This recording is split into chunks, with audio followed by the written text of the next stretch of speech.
محمد صلوات صلی اللہ محمد۔ ممی جیسا کہ آپ علم ہے، آج ہم لوگ سب یہاں پہ ولادت بسعادت شہزادہ علی اصغر علیہ السلام کے سلسلے میں جمع ہوئے ہیں۔ آپ سب کو بہت مبارک ہو۔ بر محمد والے محمد بلند تر صلوات۔ جو پڑھنے والے ہیں ان کو تشریف لائیں پلیز۔ میں التماس کروں علی مہدی صاحب سے تشریف لائیں اور جشن کا آغاز کریں علی مہدی بھائی۔ بارہ دیگر صلوات۔ ما صلی اللہ محمد و آل محمد وجہ فرج۔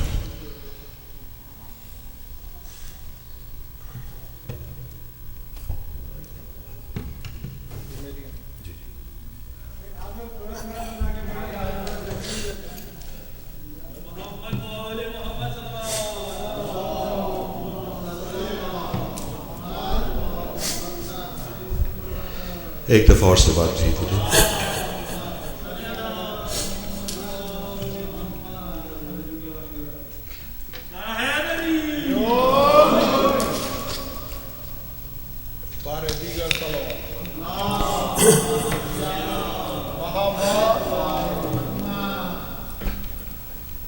ایسے ہوتے ہیں علی کے نوکر، ایسے ہوتے ہیں علی کے نوکر،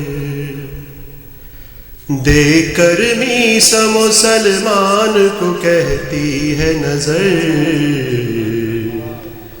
ایسے ہوتے ہیں علی کے نوکر، وقت پر وقت کی رفتار بدل دیتے ہیں، فطرت خنجر و تلوار بدل دیتے ہیں، دار پر لہجہ گفتار بدل دیتے ہیں، زیر خنجر بھی صدا دیتے ہیں حیدر حیدر،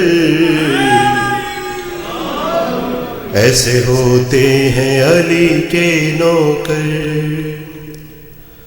تم نے مولا کی محبت کا نظارہ دیکھا، لشکر کفر زیادہ تھا مگر ہار گیا، چند افراد نے لبنان کا نقشہ بدلا، بھاگنے والے ذرا دیکھ تو پیچھے مڑ کر،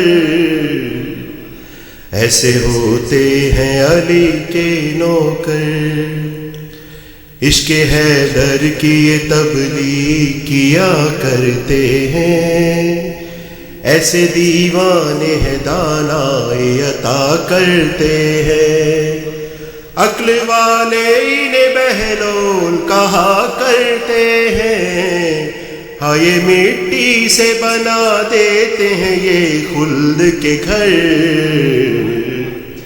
ایسے ہوتے ہیں علی کے نوکر، ایسے ہوتے ہیں علی کے نوکر، ایسے ہوتے ہیں علی کے نوکر، کسر بیعت کے ستونوں کو گرانے کے لیے، اپنا گھر قلب پیمبر میں بنانے کے لیے، جوتیاں صبت پیمبر کی اٹھانے کے لیے، خود کو حضور نے ہنستے ہوئے دنیا کو لگا دی ٹھوکر،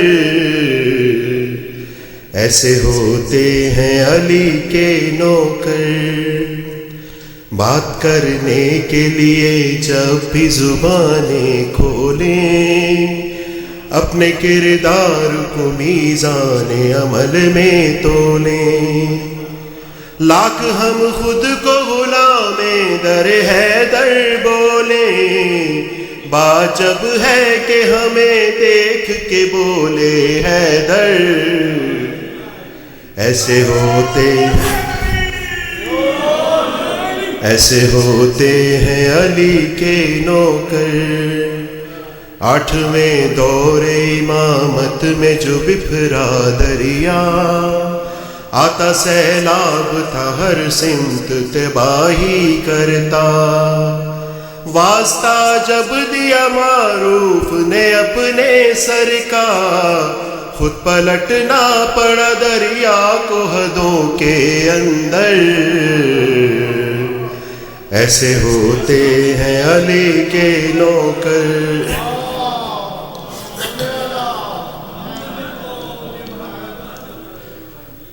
مرکب الفت حیدر نہیں مرنے دیتی، بات یہ حضرت سلمان نے ثابت کر دی۔ بعد مرنے کے اگر ان کو بلائیں گے علی، موت کی گود سے لبیک کہیں گے اٹھ کر۔ ایسے ہوتے ہیں علی کے نوکر، ایسے ہوتے ہیں علی کے نوکر، ایسے ہوتے ہیں علی کے نوکر۔ صلوات۔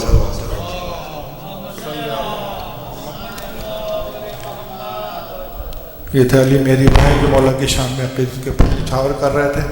اس سے پہلے کہ میں دوسرے منقل کو دعوت کلام دوں، بتاتا چلوں اس جشن سے ذاکر اہل بیت عشرت عباس جعفری صاحب موجود ہیں، خطاب کریں گے۔ بر محمد و آل محمد صلی اللہ علیہ وسلم۔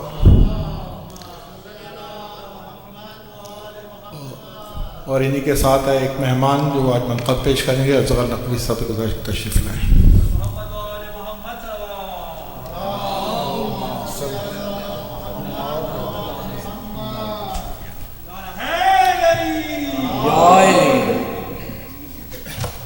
باواز بلند صلوات۔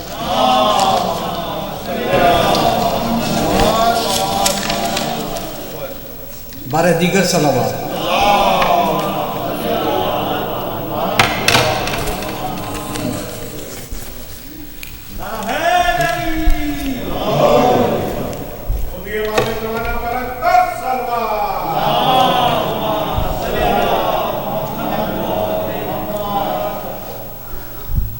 منقبت پیش خدمت ہے۔ اس میں ایک جملے میں تکرار ہے کہ میں نہیں بتاؤں گا، انشاءاللہ آپ محظوظ ہوں گے۔ کیا حسین جملہ ہے میں نہیں بتاؤں گا، کیا حسین جملہ میں نہیں بتاؤں گا، اب تو بس یہی ہوگا میں نہیں بتاؤں گا۔ کیا گفتگو جو کرتا تھا عرش پر محمد سے،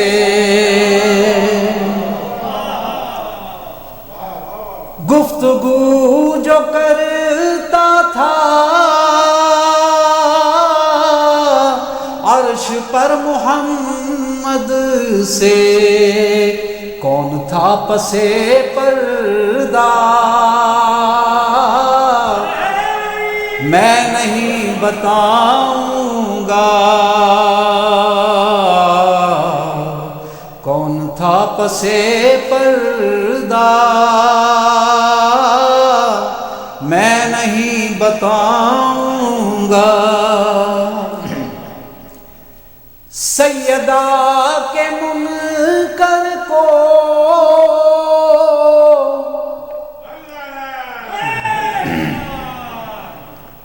سیدہ کے منکر کو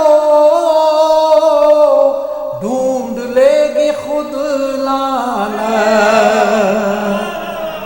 ڈھونڈ لے گی خود لعنت، نام اور پتہ اس کا میں نہیں بتاؤں گا۔ قبر میں فرشتوں کو خود علی کیا مقام ہے میرا میں نہیں بتاؤں گا۔ جب کہا محمد نے سب کو ہو علی مولا،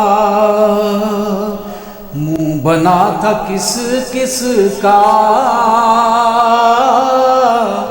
میں نہیں بتاؤں گا۔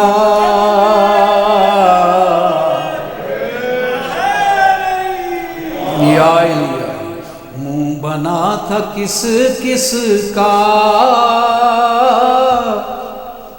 میں نہیں بتاؤں گا۔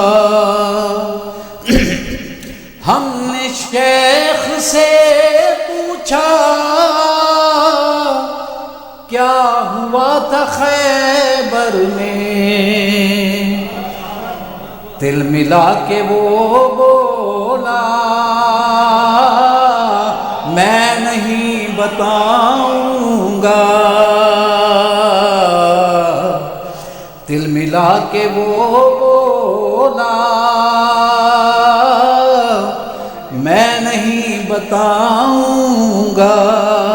اسے کہتے ہیں نا کچھ بھی نہ کہا اور کہہ بھی گئے۔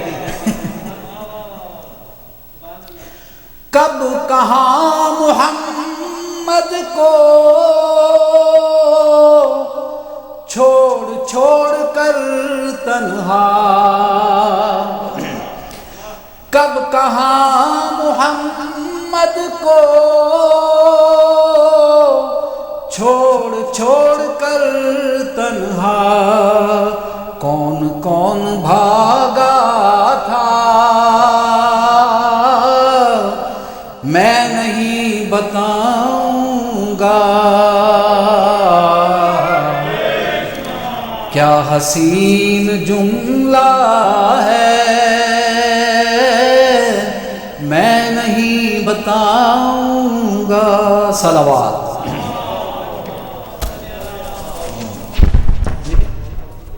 بسم اللہ۔ یا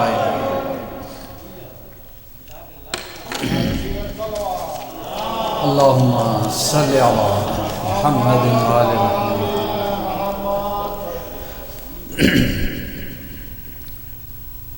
پوچھتا کیا ہے کیا حسین کا ہے، پوچھتا کیا ہے کیا حسین کا ہے، سب خدا کا خدا حسین کا ہے، سب خدا کا خدا حسین کا ہے،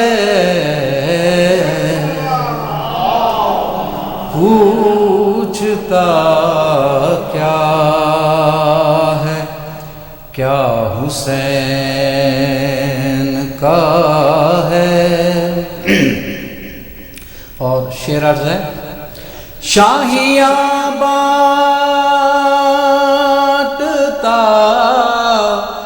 ہے گلیوں میں، شاہیاں بانٹتا ہے گلیوں میں، جو بھی دل سے گدا حسین کا ہے، پوچھتا کیا ہے کیا حسین کا ہے۔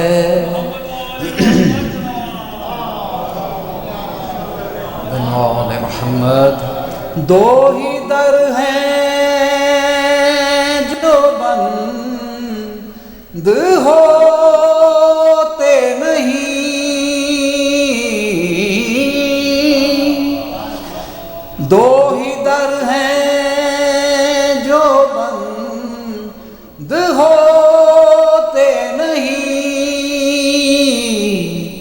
ایک خدا دوسرا حسین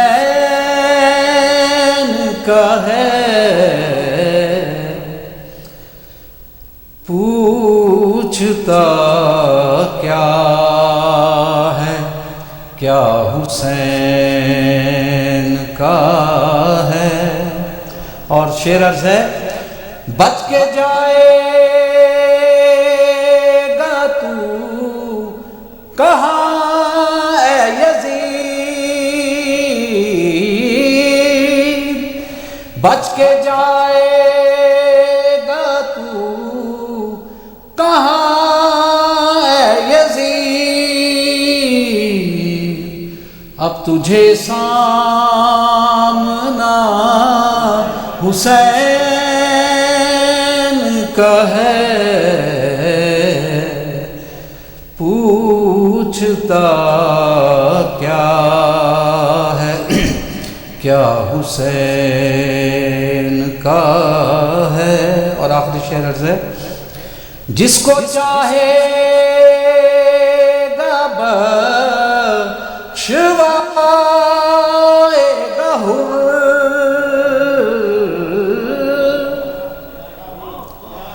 جس کو چاہے گا بخشوائے گا حر،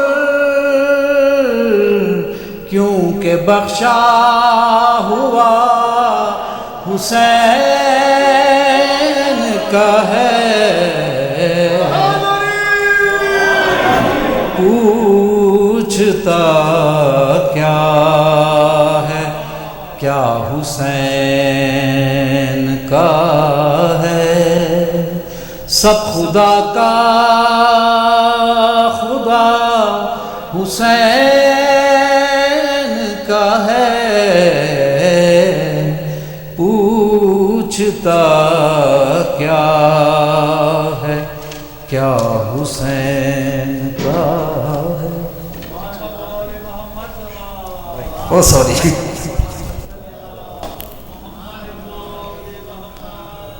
یہ تھے ہمارے مہمان ذکر نقوی صاحب، ماشاءاللہ کلام کے ساتھ ساتھ لہن بھی بہت عمدہ تھا ان کا۔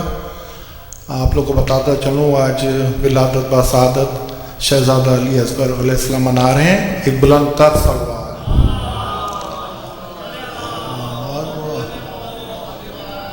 میں التماس کروں گا رسالت حسین سے تشریف ہے، ان کو پیش کریں رسالت حسین سے۔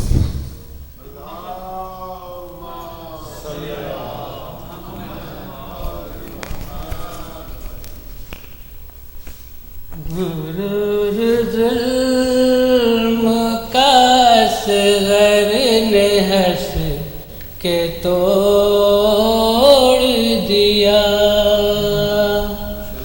غرور ظلم کا اصغر نے ہنس کے توڑ دیا، غلوئے خشک سے ناوک کے رخ کو موڑ دیا، صغیر جنگ جو کرتا قیامت آ جاتی، صغیر جنگ جو کرتا قیامت آ جاتی، کہو حسین کے بیٹے نے ہنس کے چھوڑ دیا،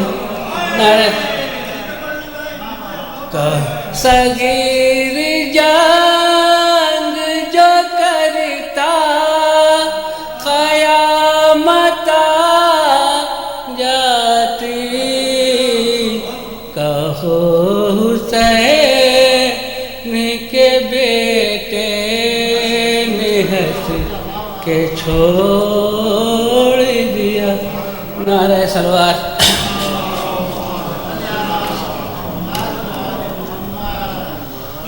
برچھی کہیں بھالا